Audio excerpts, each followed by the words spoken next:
नमस्कार, the book pod में आपका स्वागत है। मैं हूं आपकी होस्ट काजल। और मैं हूं आपका दोस्त आरके।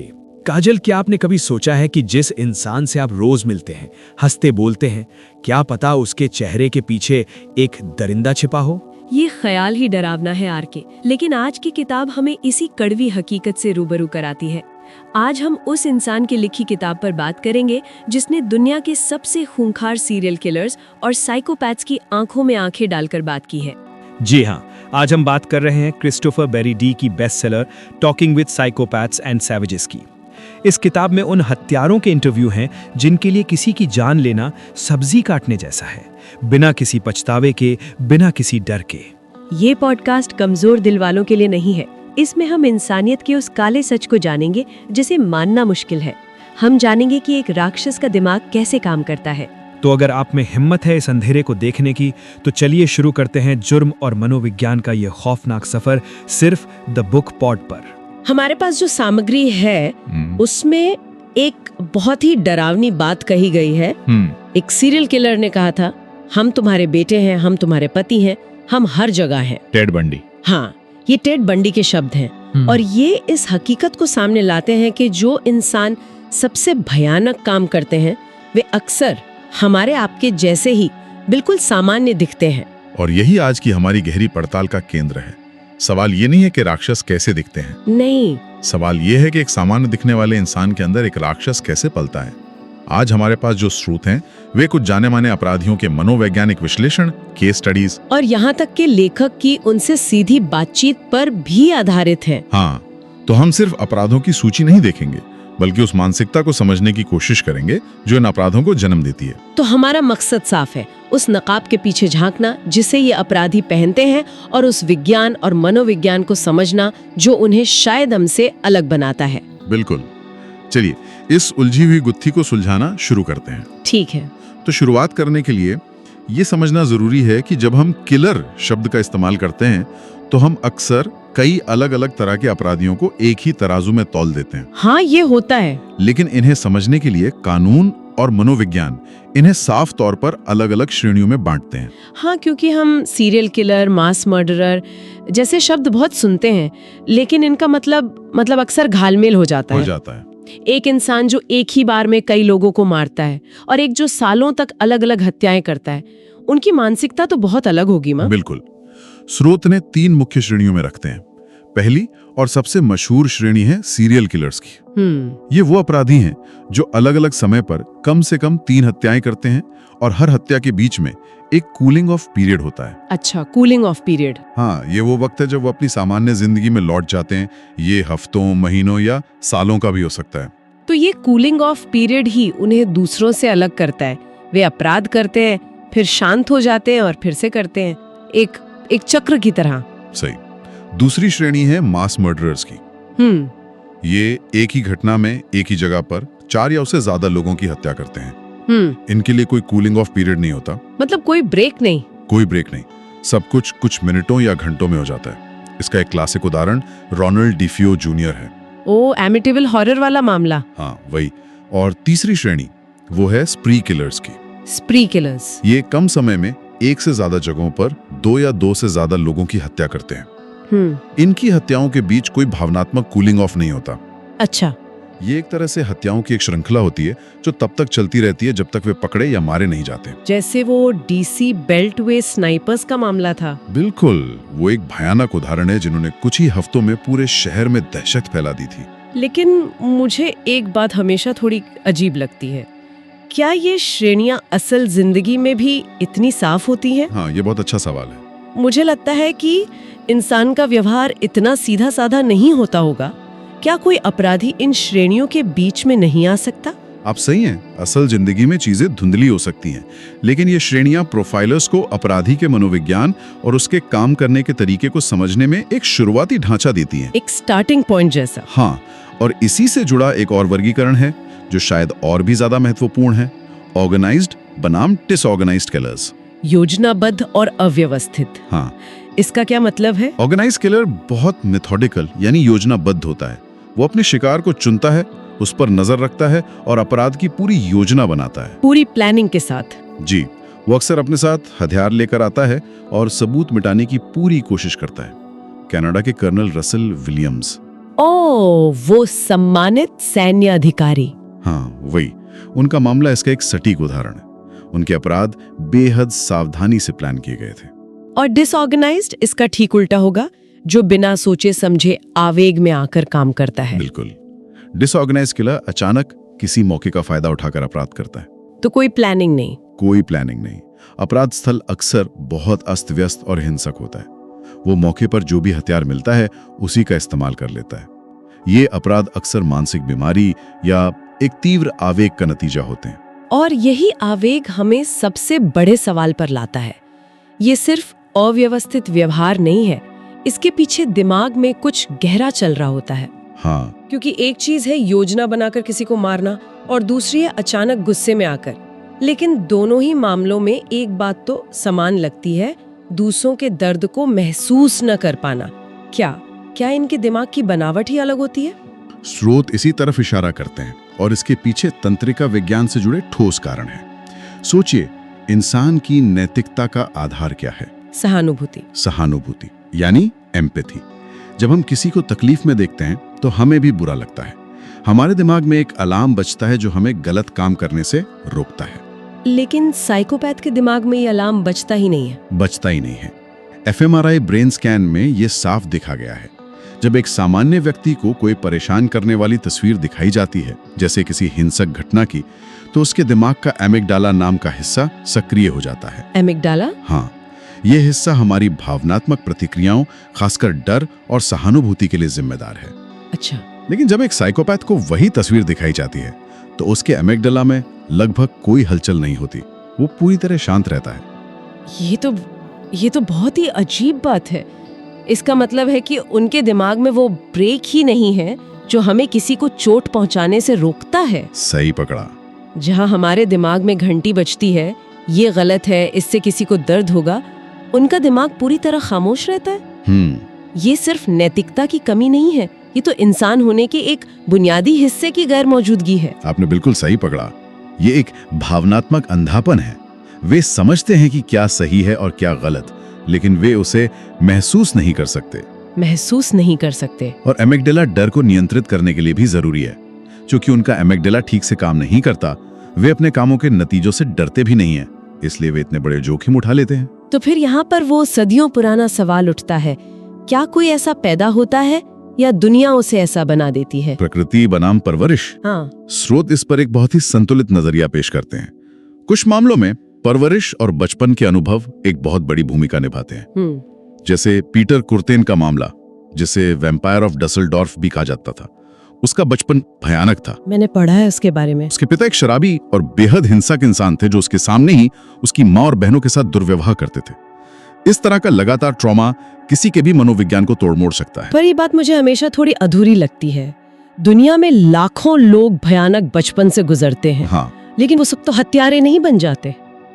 तो फिर वो कौन सी चिंगारी है, वो कौन सी चीज है जो एक पीड़ित को शिकारी बना देती है? और यही इस पहेली का सबसे जटिल हिस्सा है।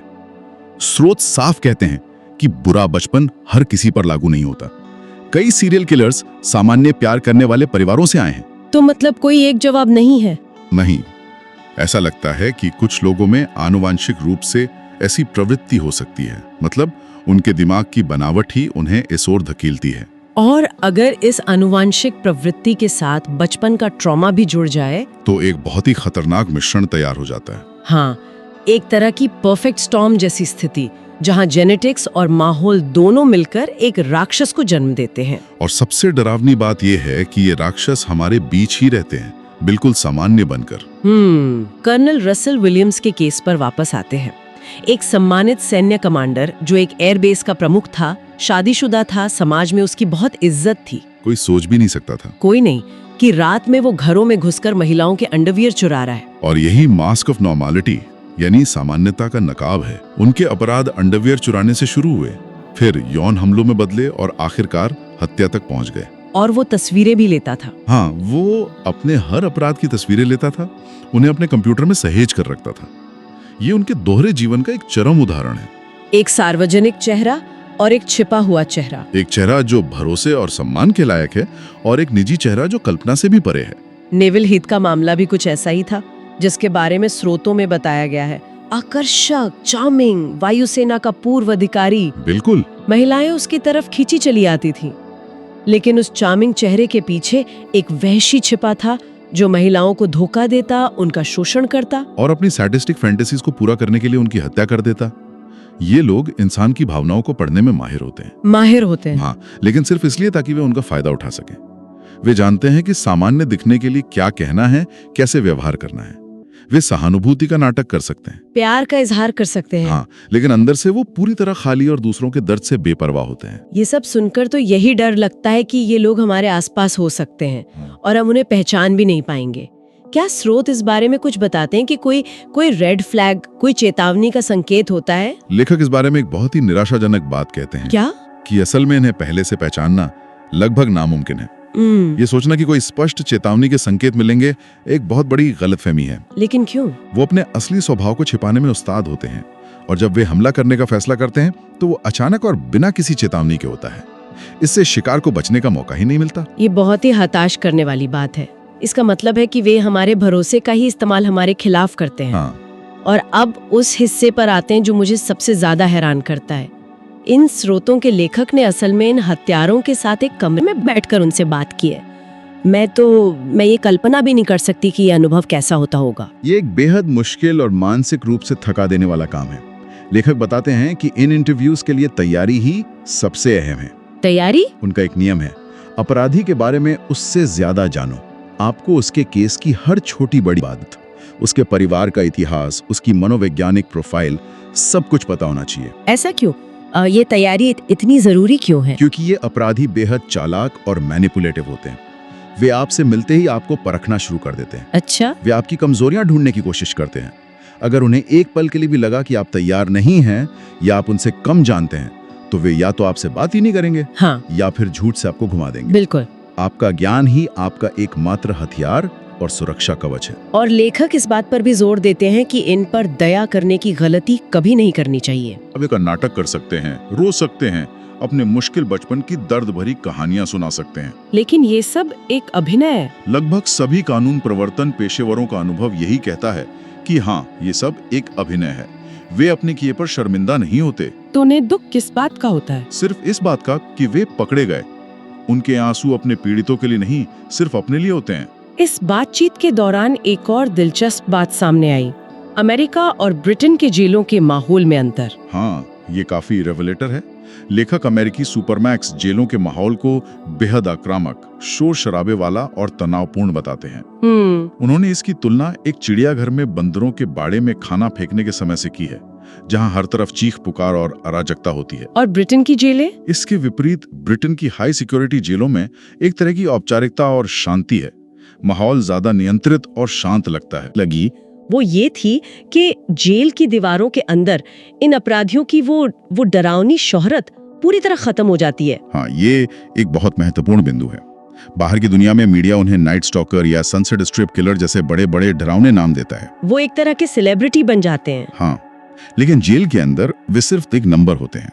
उनकी वो पहचान जिससे वे दूसरों को डराते थे, उनसे छीन ली जाती है। हम्म। वे उसी सिस्टम का एक छोटा सा महत्वहीन हिस्सा बनकर रह जाते हैं जिसे वे अपनी होशियारी से तोड़ने चले थे। उनका सारा घमंड और शक्ति खत्म हो जाती है। तो इस सारी बातचीत का, इन भयानक कहानियों और ठंडे वैज्ञानिक तथ्यों का मतलब क्या निकलता है? हमने हत्यारों की श्रेणियों को समझा, उनके दिमाग के अंदर झांका और उनके सामान्य दिखने वाले नकाब को देखा।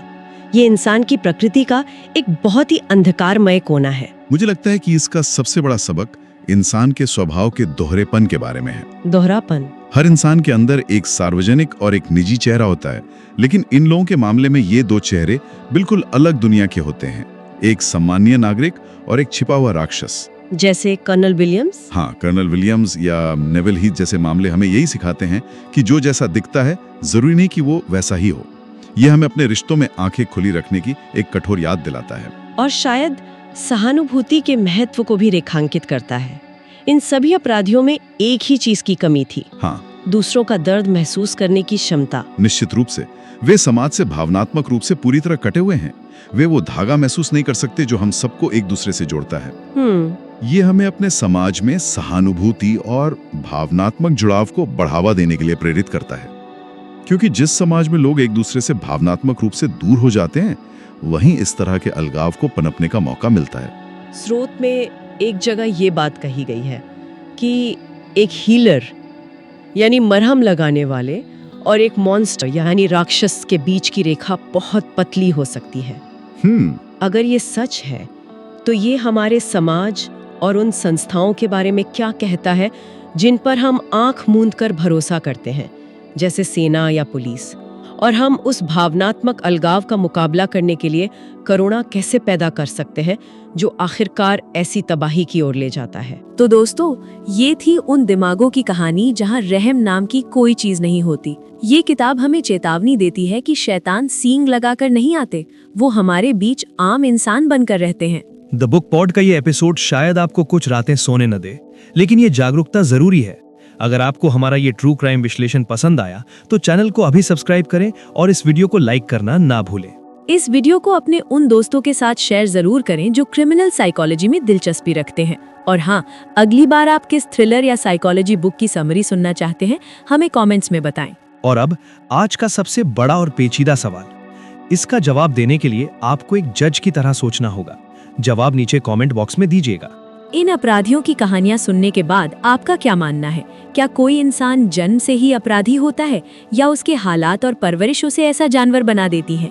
क्या वो पैदाइशी शैतान होते हैं या बनाए जाते हैं?